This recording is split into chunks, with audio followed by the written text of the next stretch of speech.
Pessoal, gente, agora aqui em nossos estúdios ao vivo eu vou receber o professor da Universidade Federal do Estado do Piauí, pesquisador da Fiocruz aqui em nosso estado, Emílio Matos. Professor, muito boa tarde. Você pode vir para frente do nosso telão, por gentileza, para que nós possamos mostrar para o pessoal de casa alguns materiais que nós temos aqui que mostram, pode chegar mais um pouquinho, professor, pronto, que mostram sobre esta evolução e ocupação de leitos Covid-19 no estado do Piauí. Tudo bem, professor? Boa tarde, muito obrigado por atender o nosso convite. Boa tarde, Lívio. Boa tarde, telespectadores. Professor, os números, a princípio, são animadores. Estamos falando, de certa forma, de uma queda na ocupação desses leitos. Consequência da vacinação, professor?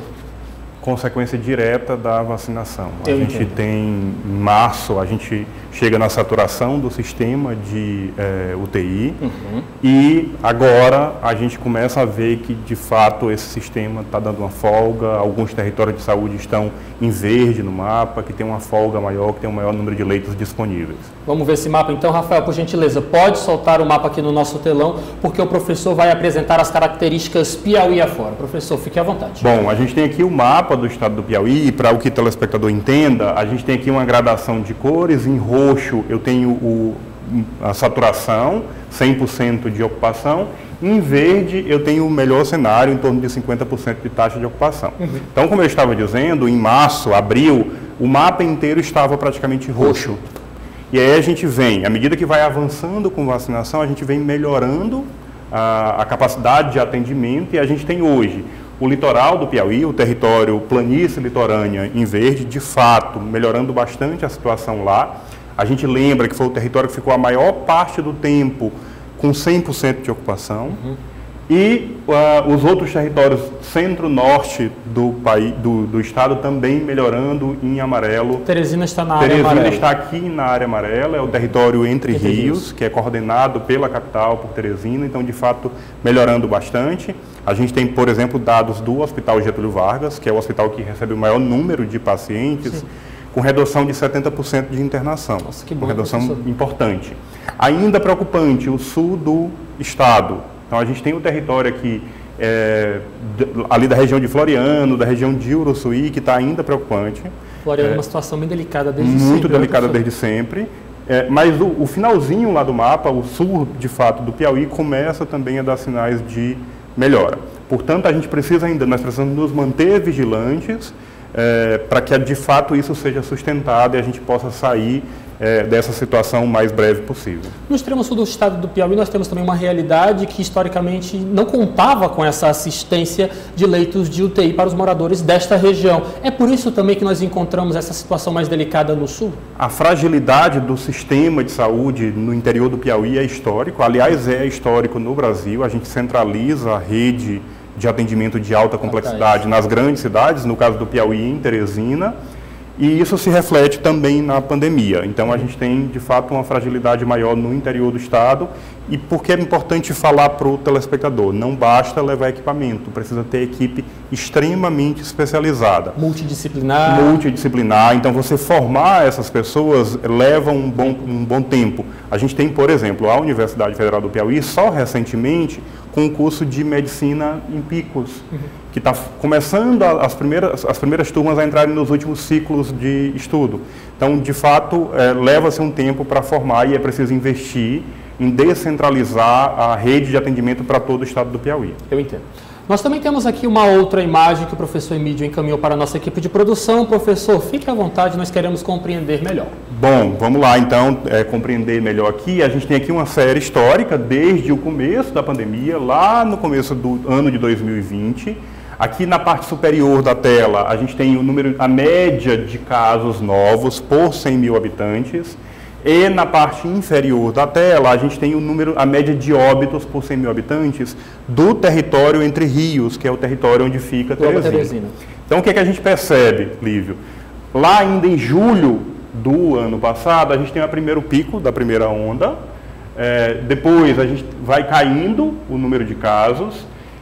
Chega aqui em novembro, a gente tem eleições, a gente tem eventos que geram aglomeração. E a gente volta a ter festas de final de ano, reflexo, e a gente tem um novo pico que mais violento, hein, professor? O telespectador pode ver que foi tanto em número de casos quanto de óbitos. Nossa. Muito maior. A pandemia foi muito mais letal no ano de 2021 do que no ano passado.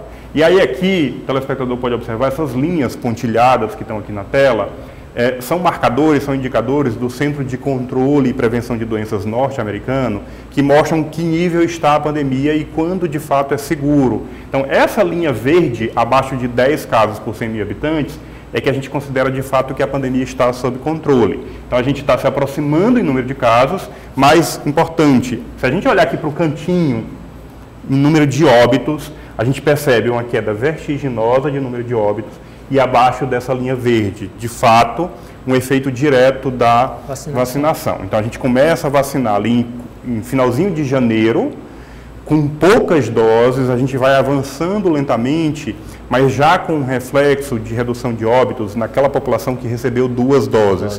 Então, a gente chama a atenção do telespectador. É importante fazer as 2 doses. Quem recebeu a primeira dose, não deixe de tomar a segunda dose.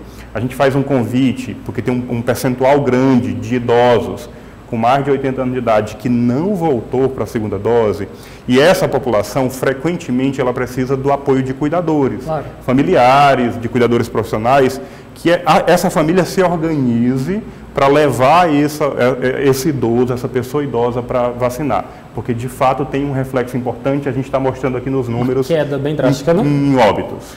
Professor Emídio, só observando ainda esta fotografia aqui, nós tivemos aqui o registro da primeira onda de contágio. Na minha concepção bem leiga, nós não saímos do chamado platô, porque aqui nós temos, de certa forma, uma evolução sempre muito próxima dessa linha pontilhada preta. Isso é reflexo direto da falta de compreensão e colaboração da nossa população, achando que a pandemia já estava controlada? Lívio, nós tivemos vários problemas. Nós tivemos falta de gestão nacional, então a gente precisa lembrar para o telespectador que o nosso Sistema Único de Saúde, ele tem um gestor nacional, que é o Ministério da Saúde. Nós nunca tivemos em nenhum momento essa gestão de fato da pandemia. E aí você tem ações de governadores isoladas. No Nordeste, felizmente, a gente se organizou num consórcio científico Nordeste. Sim. E a gente pôde fazer uma ação mais em conjunto de todos os estados. Mas a gente, de fato, nunca fez as ações necessárias e todo o país para controlar a pandemia. Então, a gente não tem uma queda, de fato, em primeira onda. A gente tem uma leve redução. Para a gente fazer aí uma imagem, né, quem já foi na praia, como se você tivesse levado um tombo de uma onda, e quando você está levantando, achando que vai respirar, vem uma outra onda e te derruba de novo. Entendo. E essa segunda onda foi muito pior e, infelizmente, levou um número maior de piauienses a óbito. Entendo, professor. Olhando também para esses dados, para essas demonstrações gráficas que o senhor nos traz hoje, fica sempre aquele medo. E uma terceira onda, por mais que a vacinação avance de forma ainda tímida no país como um todo, esta terceira onda tem uma tendência de seguir essa representação. Tivemos a primeira onda, a segunda onda mais violenta, a terceira onda. Até o exato momento, que tipo de prospecção vocês fazem sobre ela? Bom, Lívia, a gente está olhando para outros países do mundo que tiveram sempre à frente do Brasil em casos. E o que a gente percebe? A vacina tem sido eficiente no mundo inteiro. Então, tem duas regiões que são importantes para a gente olhar. Israel, que vacinou muito bem, e a região do Reino Unido. O que se percebe? Redução importante de gravidade da doença, de letalidade, de óbito, mas você começa a ter, por exemplo, no Reino Unido, novos casos, um surgimento de novos casos por conta da variante. E isso preocupa. O que a gente tem agora, felizmente? Todas as vacinas, os estudos mostram até agora que elas funcionam também para essas variantes, com cuidado e uma ressalva para uma variante que surgiu lá na Califórnia, nos Estados Unidos, que parece que ela tem um potencial maior de fugir de vacinas. Mas aparentemente elas funcionam e reduzem a letalidade. Mas isso significa que nós precisamos nos manter alertas, porque eventualmente uma dessas variantes pode fugir de vacina e a gente perder o controle. A gente tem um exemplo aqui recente no Piauí, a cidade de Landry Salles, que teve um surto de casos nos últimos 15 dias, né? Ali está a primeira cidade do estado do Piauí no momento em número de casos, que é um surto, e a gente precisa investigar sempre o que aconteceu, o que provocou aquele surto, para que a gente possa agir imediatamente e não deixar que isso se espalhe por todo o território. Professor Emídio, sempre quando nós temos informações como essa do primeiro bloco, de que o HU, Hospital Universitário da UFP, realmente já começa a estudar o fechamento de leitos porque a demanda caiu, nós estamos aqui apresentando também para o pessoal de casa essas informações que o senhor nos trouxe gentilmente na edição de hoje. Fica sempre aquele receio de mostrarmos que estamos em uma situação mais segura, mais confortável de administração da pandemia e a população, de certa forma, começar a não utilizar mais a máscara, começar a aglomerar e principalmente fugir das vacinas. O que é preciso deixar claro para a nossa população acerca da convivência com a pandemia para que realmente não sejamos surpreendidos por uma agressividade maior da pandemia, uma possível terceira, quarta ou quinta onda que assim as venha? Lívia, excelente pergunta, porque nós temos aí uma responsabilidade ainda maior com o controle da pandemia. Quando eu digo nós, eu estou falando nós, cada um de nós, mas também o Estado. Sim. Então, a gente percebe, primeiro, uma redução de ocupação de leitos de UTI, e essa é uma oportunidade para a gente reorganizar o sistema de saúde para atender aquelas doenças que ficaram represadas por conta da pandemia. Que estão chegando, professor. Que estão chegando, mas também, e a gente precisa chamar a atenção, a literatura já mostra que cerca de 80% das pessoas que tiveram Covid vão ter sequela, que a gente chama de Covid longa.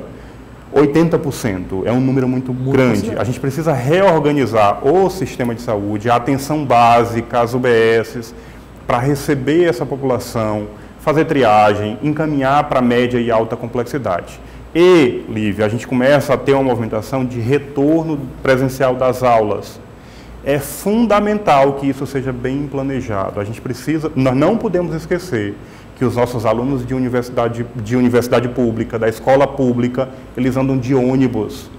E com o sistema, por exemplo, em Teresina, do sistema de transporte público, que não está funcionando, você vai ter aglomeração na ida e vinda para a escola, e isso pode ser um risco grande de novos casos. Então, aumenta a nossa responsabilidade à medida que a gente vai fazendo reabertura, para que a gente possa, todo mundo junto, vencer a pandemia.